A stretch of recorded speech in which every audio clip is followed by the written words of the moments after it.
Yo, yo, yo, it's Monday, and you know what that means. It's time for a football edition of the Big D podcast. Before I bring in Alex for his weekly contribution, please subscribe, like, and share the Spunky Spectrum Sports YouTube page. You can see my recap of the crazy game between the Buffalo Bills and Kansas City Chiefs. Got a bunch of content coming out this week. Hopefully, got some more tonight, tomorrow, Lord knows when. But there'll be a bunch of content coming out this week. Also, check out the Big D podcast on Spotify and Apple for your audio podcast. So, joining us after a wild, wacky, crazy, tension-filled walk-off weekend in the divisional play in the National Football League, Alex. Yes, sir. Oh my goodness, Dylan. What a weekend of football. Probably, I've heard some people say, was this the craziest divisional round of playoff games ever? I mean, it's close. I mean, if it's not the best round of divisional playoffs, I don't know what beats those 4 games. It was unbelievable that this weekend had everything. Let's see.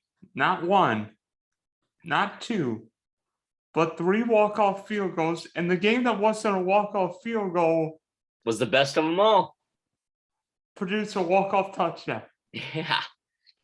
I mean, how can you top that? This season has been the craziest NFL season that I can ever remember. I mean, when it comes to upsets, when it comes to just underdogs, when it comes to players blowing up. I mean, we've seen some development of future stars in the league, and now we've got these playoffs. I mean, last week we had some good games, but a couple of them. But I mean, this week it's just, there's not much more you can say than just wow, because this is why we love football, isn't it? I just say work productivity went down in Cincinnati, Nashville, San Francisco, Green Bay, LA, Tampa, Buffalo, and Kansas City this morning. I mean, I think across the country, man, no one wants to work after watching football like that all weekend. You kidding me? Yeah, we should get a holiday every Monday, right?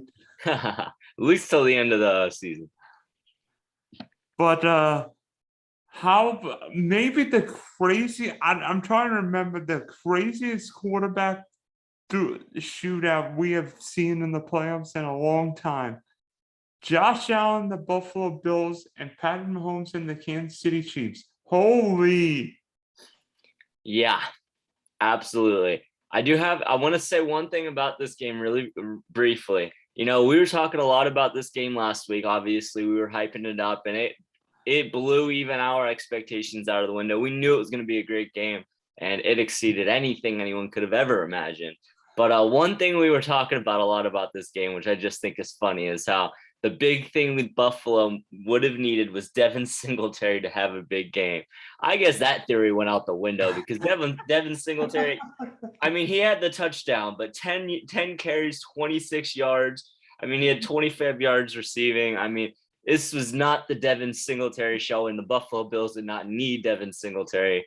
Obviously, they did not win the game. We all know that, but it wouldn't have made a difference either way. I mean, this was the Patrick Mahomes show. This was the Josh Allen show, and this was the Gabriel Davis show. I mean, you throw Tyreek Hill in there, you throw Travis Kelce in there, you throw the kickers in there. I mean, everyone showed up except for Devin Singletary this week.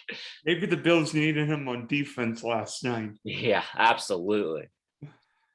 I mean, I don't know. I don't know what to say after this game. I remember playoff. I remember a few playoff shootouts before our time. I mean, the AFC Divisional game between the San Diego Chargers, Air Coryell, and your Dolphins. The NFC wildcard bonanza between Aaron Rodgers and the Green Bay Packers against Kurt Warner and the Arizona Cardinals. But I don't remember a game with 2 quarterbacks played that well, especially late in the game. Oh. I mean, look. Do you want me to tell you how both guys played the last 2 minutes of an overtime? I would love to hear it. Let me see. I'm getting the tweet up. Josh Allen, 5 for 7, Bucko 2 touchdowns. Last 2 minutes, fourth quarter and overtime. 10 of 13, 188 yards, 2 touchdowns. That's a good game for Mac Jones. That's a good game for Tua. I was afraid you were gonna say that. Right when that comment was popping in my head, I was like, he might hit me back with this one. But I know. I mean, like you said, what can you say about this game? I mean, that hasn't been said already. I mean, it's got to be the most talked about football game in this season and recent history, I think. I mean, really, I guess the biggest talking points, like you mentioned earlier, is just Buffalo's defense. I mean, with 13 seconds left in that game, Kansas City has all 3 timeouts. How are you going to give them Travis Kelce in the middle of that field wide open? It looked like they were playing for like a Hail Mary bomb. They didn't need that. They only needed, they needed 2 20-yard chunks, and that's exactly what they got, and set up for the overtime. The field goal to lead them to overtime. Plus, another point, how do you not squib kick it when you're giving the ball to Kansas City with 13 seconds left? Even if they catch the ball and fall on it, that's still taking up 2 seconds, 3 seconds, which it would have made all the difference in the game. I mean, it's just a couple questionable decisions at the end of that game by the Buffalo Bills, specifically on special teams and defense. And unfortunately for them, it cost them the game. It cost them the season. But I mean, you got to feel for Josh Allen. Obviously, he had an amazing game. He gave everything he had and more. I mean, and Gabriel Davis breaks the postseason record for most receiving touchdowns in a single game with 4. I mean, it's got to hurt being those 2 guys specifically. I mean, putting everything you've got onto the field and still not, unfortunately for them, being able to walk out with the win. But I mean, you just got to give it up to Patrick Mahomes, man. I mean, he's one of the best quarterbacks, if not the best quarterback in this league for a reason. I mean, he can make your team is never counted out when you've got Patrick Mahomes under center, and he makes plays, man. That's all he does. He makes plays. I mean, I'm glad you mentioned Josh Allen and Gabriel Davis, because Jerry Rice didn't catch 4 touchdowns in a playoff game. Terrell Owens, Randy Moss, Don Hudson. Who else am I missing? Megatron didn't have too many playoff appearances, because Stafford never won a playoff game. Right. I was thinking of top tier Devontae Adams and Cooper Kupp still haven't called 4 touchdown passes in a playoff game. No.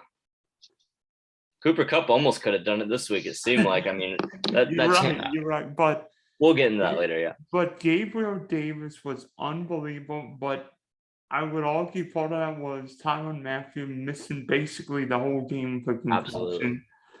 And secondly, Patrick Mahomes won this game, but Josh Allen did not lose this game. I almost call them equal winners, because Josh Allen put everything in the kitchen sink into this game. How about this in his 2 playoff games? 9 touchdowns, 0 interceptions. And he lost. I know. He lost. How's that humanly possible? It's unbelievable. It's, obviously as a Miami Dolphins fan, first of all, I wasn't rooting for the Bills in that game. I'll tell you that. I did not want to see the Bills in the Super Bowl. I did not want to see the Bills win a Super Bowl. I mean, it's just, division rivalries hold true. However, where was I going with that? And also it's as a Dolphins fan, on the flip side of that, although, yeah, I was rooting against Buffalo. Obviously, I don't want my division rival to win.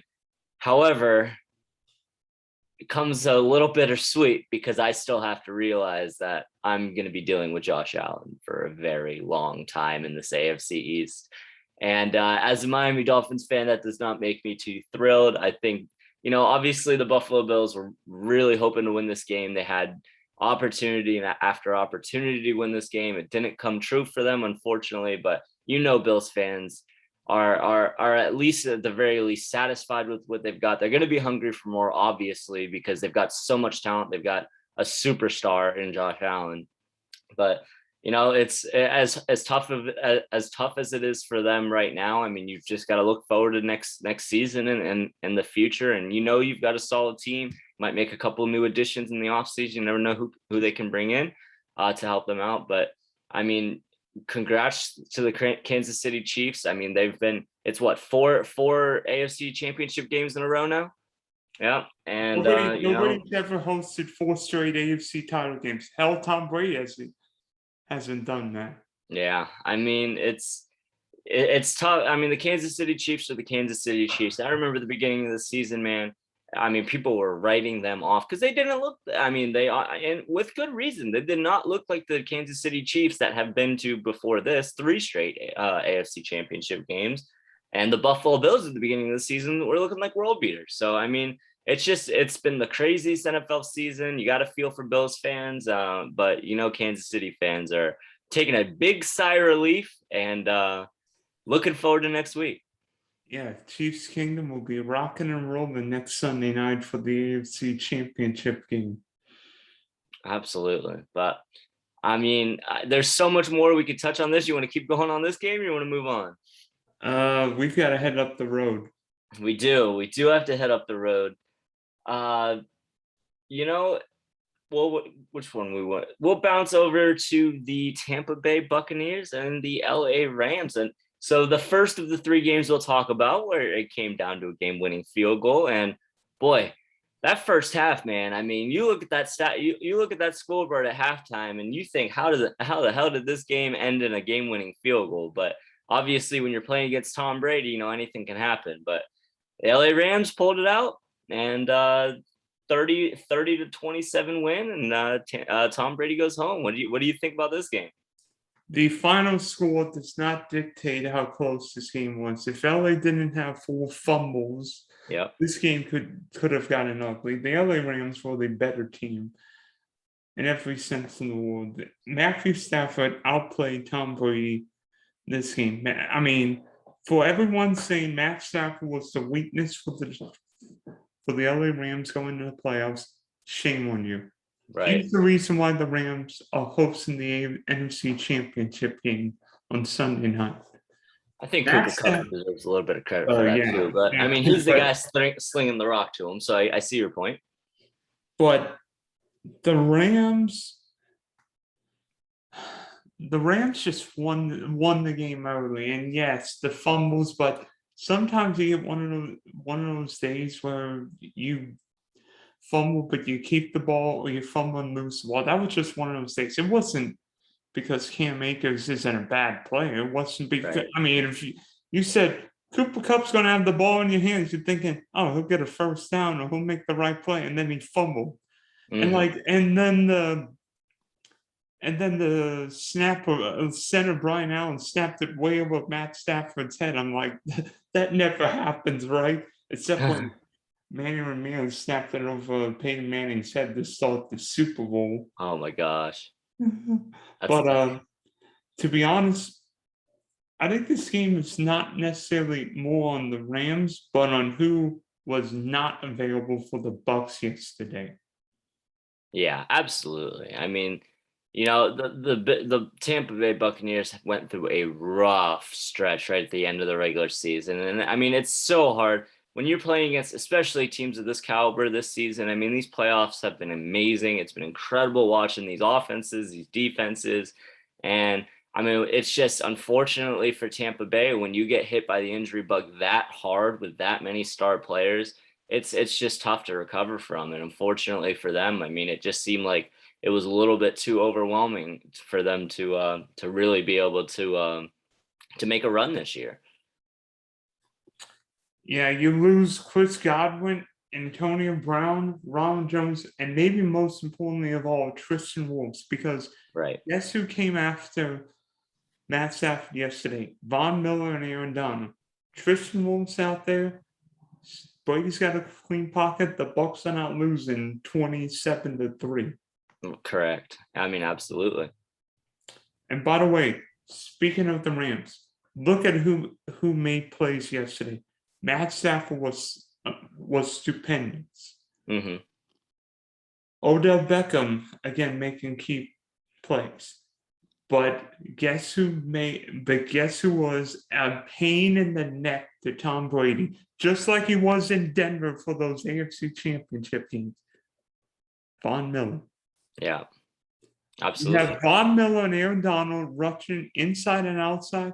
It is a nightmare because Tom Brady does not like pressure. Tom's not Yep. going to escape from the pocket like Mahomes Mountain. If you don't have a clean pocket, Brady can't find Bronco Evans. Absolutely. And I was just about to bring that up, so I'm glad you did. I mean, trust me, I've watched so much Tom Brady football throughout my entire life. That man does not like to get hit. If he's got a pocket collapse in, or if he's got if there's good defensive coverage so that he can't get that, because he thrives on that quick release. He can get that ball out to his receivers, and it seems like a blink of an eye.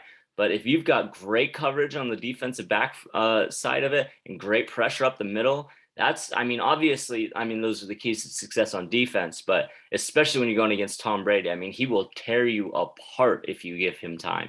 And like you said, he's not a mobile threat. You don't have to worry about him escaping the pocket, running for first downs, taking off, making plays with his feet, anything like that. However, I'm not even going to say probably, he's the most dangerous quarterback in the NFL history when it comes to being able to pick his pass and being able to have even just a couple seconds to really be able to see what's going on in the defense. And fortunately, not even fortunately, but for the LA Rams, they've got some high-powered weapons on offense, but that defense is so stacked, and it's on all aspects of the field. You've got the pass rush, you've got the linebacker core, and you've got the defensive backfield. When all three of those facets of your defense are clicking, how do you beat that? Honestly,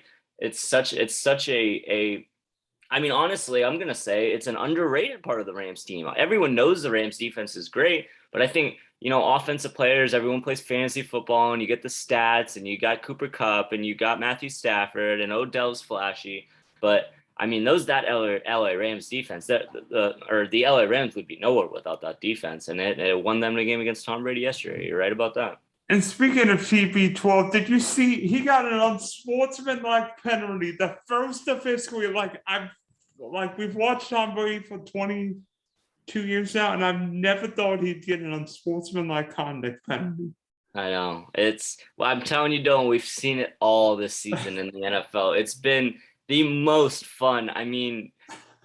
Heartbreaking, enjoyable, exciting, heart-stopping, thrilling NFL season. And now we've got Tom Brady with unsportsmanlike penalties. It's just what else are we going what are we going to get next? What is Championship Sunday going to give us next? I cannot wait. The one thing, though, that I really want to talk about before we move on from this game is there are some rumors. Obviously, we know Big Ben Roethlisberger has pretty much all but called it a career. And there's another quarterback who's going up there in age a little bit more than anyone else, Mr. Tom Brady. There's been some rumors that he will at least be considering or weighing his options at the end of this season. Do you think, Dylan, that this is the end of Tom Brady's NFL career? No. And I 100% agree with you, but tell me why. He threw for 5,300 yards. Yeah.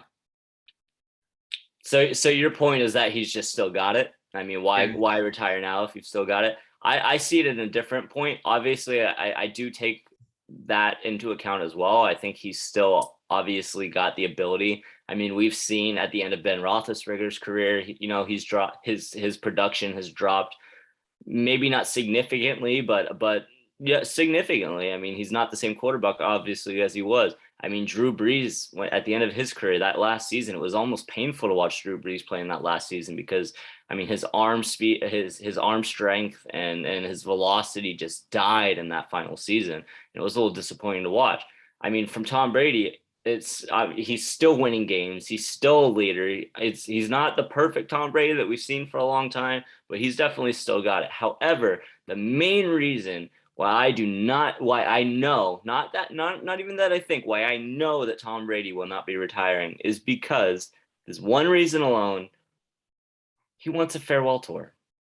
He wants a full season where the entire world knows that it's the final season of Tom Brady's career, and he wants a farewell tour across the country for 17, 18, 19, 20 games, however many games they play.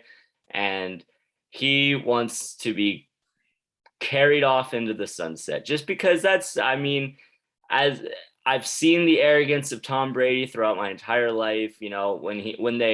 When they win, he's the first person to go shake the other team's quarterback's hand. When they lose, he's the first person in the tunnel.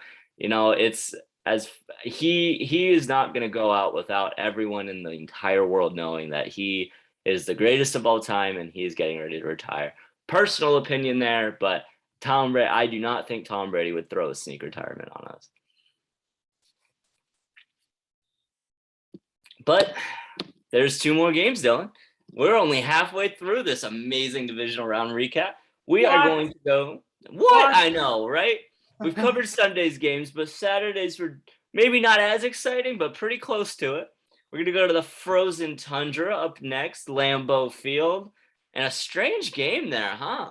Another game-winning field goal by a kicker. Unfortunately for Packers fans, it came at their expense. 13-10, San Francisco wins. And I don't know about you, but it seemed like at one point in that game, Green Bay looked like they should have been up 21-0.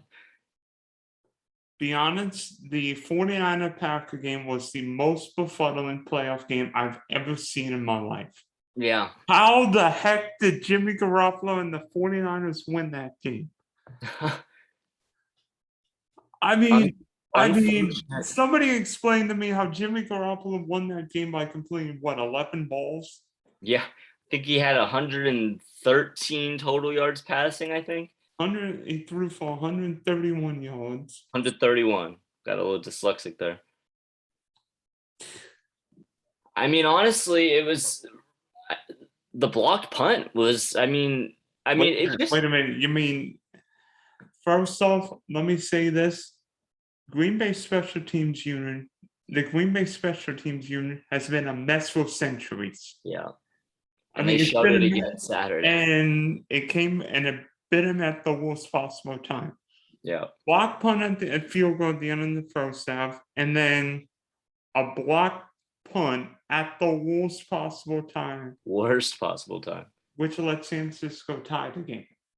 And there was one more special teams blunder that I don't really think would have made much of a difference, but I don't know if you caught it. Did you know the Green Bay Packers only had 10 men on the field on that game-winning field goal? Who knows? It was a glorified chip shot pretty much. I don't think an 11th man would have made a difference, but you never know. It's definitely not going to hurt you having an extra person on the field. They let you play with 11, so you may as well play with 11. This is in the Premier League where somebody could be sent off. Right. Yeah. No red cards here, but it's like you said. Really. I guess special teams was. But even still, for Aaron Rodgers and that high-powered Green Bay offense to only put up 10 points. Obviously the special teams did not help their case. It very much so hurt their case. But just like I said, a strange game and not a lot of success. Aaron Jones had 130 yards receiving. Obviously he had that 75-yarder, so that's going to add a big chunk of that. But it's just they couldn't really. Obviously they couldn't get into the end zone other than the one AJ Dillon run. It just seemed like a strange, unfortunate. The turnovers, the interception in the red zone, obviously really hurt them, and just unable to capitalize and unable to take advantage of not the best game from the San Francisco 49ers, to say the least. By the way, that Green Bay game plan after the opening drive touchdown was the most conservative Packer game plan I've ever seen. The Packers are more aggressive in the 1967 Ice Bowl on a frozen field than what Green Bay was Saturday night. How are you not throwing out Lazard? How are you not throwing out Randall Cobb on the Aaron Rodgers' last throw of the game? He threw in the double coverage against Devontae Adams when Lazard's open beyond the first down line. Let's see, wide open receiver over a guy double cover. And yes, Devontae Adams makes double coverage catches routinely. Right. But Allen's at 6'5". Throw him the bleeping ball, get a first down, get in field goal range, win the game, and you're probably winning next week. Yeah. Really. Aaron Rodgers is going to win the MVP. Throw the bleeping ball. You saw those quarterbacks last time? They threw the ball down the field. You saw Matthew Stafford in that last drive? He threw the ball down the field. Yeah. And I mean, I think you pretty much nailed it. I mean, just looking at the box score, I mean, I'm looking at the Green Bay receiving stats. That's where my eyes are drawn to. The Green Bay lack of receiving stats. Well, exactly. But I see at the very top, Aaron Jones, 9 receptions, 10 targets. I see right directly under him, Devontae Adams, 9 receptions, 11 targets. And then after that, Lazard, 1 reception, 1 target. Lewis, 1 reception, 1 target. Randall Cobb, 0 receptions, 1 target. I mean, it's predictability, but it's like no creativity. I mean, like you said, the game plan, it was just completely conservative. And Aaron Rodgers, I like to compare. I mean, obviously Aaron Rodgers is one of the greats in the NFL. I mean, he can spread the ball around the field. I mean, we know Tom Brady is the king of getting the ball to everyone that he has the ability to when it comes to catching passes. But, you know, I feel like Aaron Rodgers is in that same light. I mean, he will find the open man. He will make the right decisions. It doesn't matter if you're Devontae Adams. It doesn't matter if you're Aaron Jones or whoever. If you're the right player for the play, he's going to get the ball to you. And we did not see any of that this weekend. And I think that was a big part about why they couldn't win the game and why they couldn't get the end zone. I mean, if you're forced with the same 2 people all game, the defense is going to eventually lock onto that. And you have a couple bad turnovers, whether it's a blocked punt, a special teams turnover, or an interception. I mean, you know, it's a recipe for not winning a playoff game. I'll tell you that. Yeah, and for Aaron Rodgers winning yet another MVP in all likelihood, you've got to be better than that. You can't let Jimmy G beat you. Mm-mm. No way. Especially not Jimmy G throwing for 131 yards. And they didn't even have much of a run game in that game either. Yeah. I mean, their leading rusher 53 yards from Elijah Mitchell. I mean, Debo 10 for 39, Juszczyk 2 for 14. I mean, it's not like they had no passing game, they had no real rushing game. It's just shocking to me how San Francisco wins that football game. Maybe 2 block kicks would have made the difference. But speaking, there was a third walk-off field goal during the divisional weekend. How about the Cincinnati? I guess we can officially retire the Bengals chat, because now the Cincinnati Bengals are in the AFC Championship game after dispatching the top seed Tennessee Titans in Nashville 1916. How about what Joe Burrow did on Saturday? Because he was sacked. Let's see, I lost count how many times he was sacked. Can you confirm how many times he was sacked? I can. He was sacked 9 times for 68 total yards. And won the game. How did that happen? I can tell you how that happened, Dylan. You want to hear how that happened? Ryan Tannehill sucked. Ryan Tannehill had the epitome of a Ryan Tannehill football game.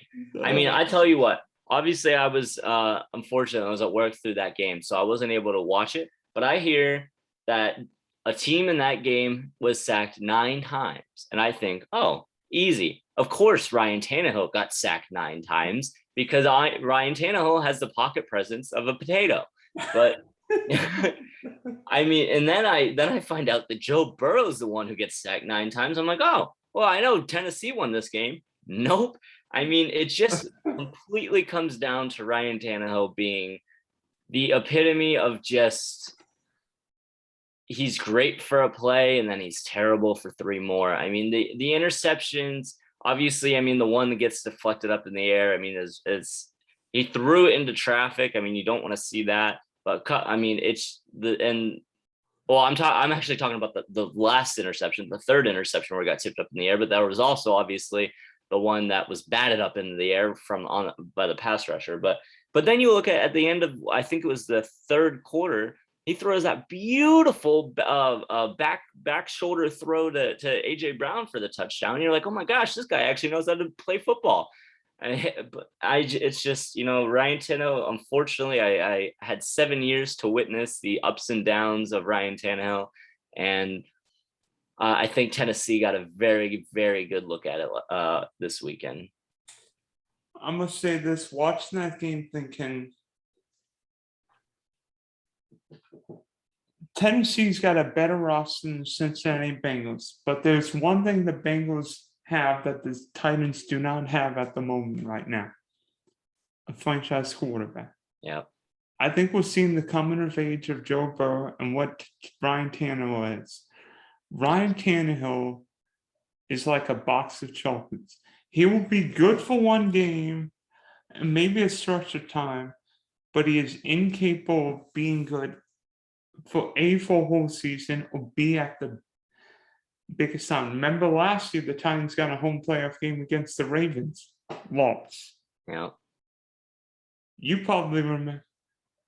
You've probably seen many of Tannehill games where he show up I don't know, was Tannehill the quarterback the year of the not the Hail Mary, but that crazy game win over New England?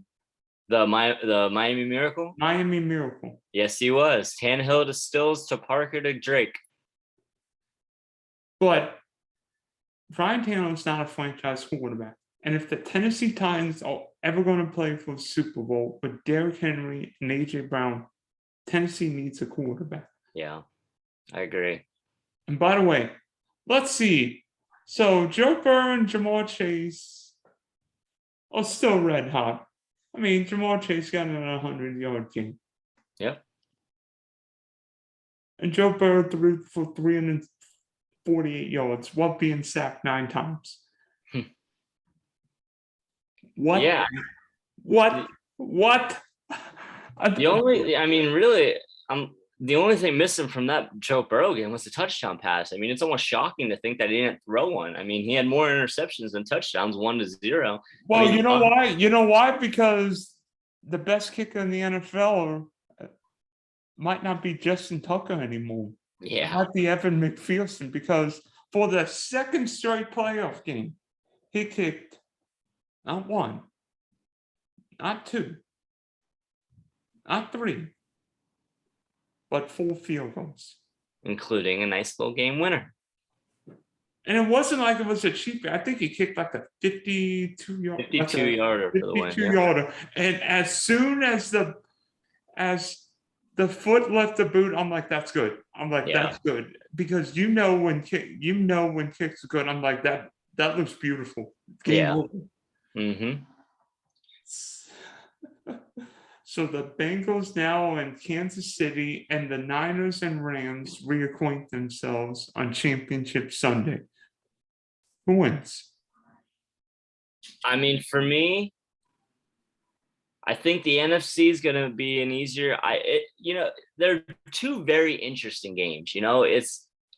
I think I'm definitely going to go with the Rams over the San Francisco 49ers. I think Matthew Stafford is coming around. I mean, I think he's got some unnecessary hate throughout his career, just mostly because he was on the Lions, and the Lions are incapable of putting a successful franchise together. But Matthew Stafford has always been a great quarterback. Now you put him on a team with the best receiver in football right now, at least fantasy-wise, and some real weapons on offense and an amazing defense. I mean, I didn't see enough from San Francisco this weekend against Green Bay. I haven't really seen enough from them throughout the season. They're a 10-7 football team. I mean, so are the Bengals. However, the Bengals have looked like a high-powered football team, whereas, the San Francisco 49ers, I mean, yes, obviously they've gotten to this point. I mean, they're in the NFC Championship game. Obviously, they've got to be doing something right. I just don't think they quite have enough power in the tank to be able to take out those LA Rams. As far as the AFC goes, I think a lot of money is going to be going on Kansas City this weekend. It's a 7-point spread as of now for Kansas City. I don't see a blowout here. I mean, I think Cincinnati can hang with them. I mean, it's going to be completely dependent on Joe Burrow and his ability to keep up with Patrick Mahomes. I mean, obviously we know Josh Allen is capable of doing it until minus 13 seconds. And I think arguably Joe Burrow has as good, if not better, talent to throw the ball to, as well as he definitely has a better run game than Josh Allen does. I mean, as far as the defense goes, stopping Kansas City, that's a different story. It might be another. Right. So, I mean, I still take Kansas City. Pretty much all this rambling is me summing up that I still take Kansas City to win the game. I don't think Cincinnati is going to be able to overcome all of the weapons that Kansas City has, but I think it's going to be closer than people think. I hate to say it because of a crazy divisional weekend. I don't believe either championship game will be close. First off, it would not surprise me if the LA Rams beat the San Francisco 49ers by 3 or 4 touchdowns. I could 100% see it. I'm telling you right now, San Francisco, you really think Jimmy Garoppolo's getting into a Super Bowl playing like that? When half his passes look like pick sixes. Yeah. And I know the 49ers have won the last 6 meetings with Sean McVay and the Rams. But there's something different with this LA team. Yeah. Go on the road, beat the reigning champs, and not just being, but control and win that game without even with 4 turnovers. Now the Rams are back home on their home turf. You've got a red hot quarterback. Nobody's been able to stop Cooper Kupp this whole season. I know Cam Akers fumbled twice yesterday, but he has given that LA backfield extra juice like he did last year. Odell Beckham's given that wide receiver coordinator juice. And defensively, I know everybody's looking at San Francisco's pass rush. I think LA's pass rush might be better because you've got Aaron Donald through the middle and Von Miller coming on the outside. Yeah. I'm just saying, the last time Von Miller played in a Super Bowl, he was Super Bowl MVP with the no-fly zone Broncos. Yeah. It's a great call right there too. And in the AFC, I know be honest, I think that Bills Chiefs game was the AFC Championship game. I don't think Cincinnati. I feel like Kansas City's here, Buffalo's here, Cincinnati's here. I feel like the Bengals are not full. I know Cincinnati won, week 17 over these Chiefs, but this Kansas City team's been here so many times. You've got the best quarter. I feel like the Chiefs have got the best combination of quarterback, head coach / play caller, and GM in the league. And together with playing at Arrowhead Stadium, where the crowd's going to be insane, and the Bengals couldn't hear the snap count and struggle to protect Burrow in Nashville.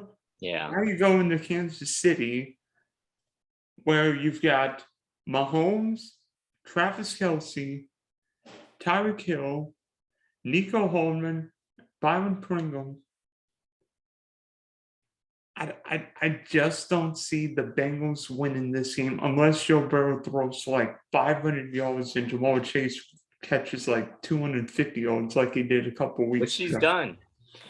I agree with you, Dylan. Like I said, I mean, I do think Kansas City is going to win this game. However, my one little hesitation there is that I just, like I said earlier, I don't think it's going to be a blowout. I think it's going to be a little closer than people think. And the one thing I have to say for the Cincinnati Bengals is that it can be a good thing or it could be a bad thing. But the thing is, they're young. They're a young football team. Now, that comes with inexperience as far as postseason goes, as far as postseason crowds go, as far as championship games go. However, I mean, you throw a bunch of young bucks out there who are hungry, and you never know what can happen. I mean, we've seen Joe Burrow and Jamar Chase put up some magic this season. And what better time for them to really show up and ball out than an Arrowhead Stadium in Kansas City against probably a top 3 NFL stadium environment in the league. I mean, Obviously, got to throw Lambeau up there. I think Seattle deserves a shout as far as atmospheres go for opposing teams. But I mean, the Bengals definitely have a daunting task. But I mean, you never know. I mean, there's something about those two in particular. Plus, with Joe Mixon, I mean, Joe Mixon's going to be the best running back on the field in that game, and if they can use him, and this brings me back to what we were talking about with the Bills. I mean, obviously, Devin Singletary, he got the one touchdown, but he was pretty much ineffective because it was a all-out quarterback fest this weekend. But if the Cincinnati Bengals can effectively run the ball against Kansas City, they might be able to do what we were talking about Buffalo might needing to do against Kansas City and keeping Patrick Mahomes and company off the field. If they can have a successful run game and Joe Burrow and Jamar Chase have monster games, I mean, I think they've got the talent to be able to win this game. Obviously, like you said, they won in week 17.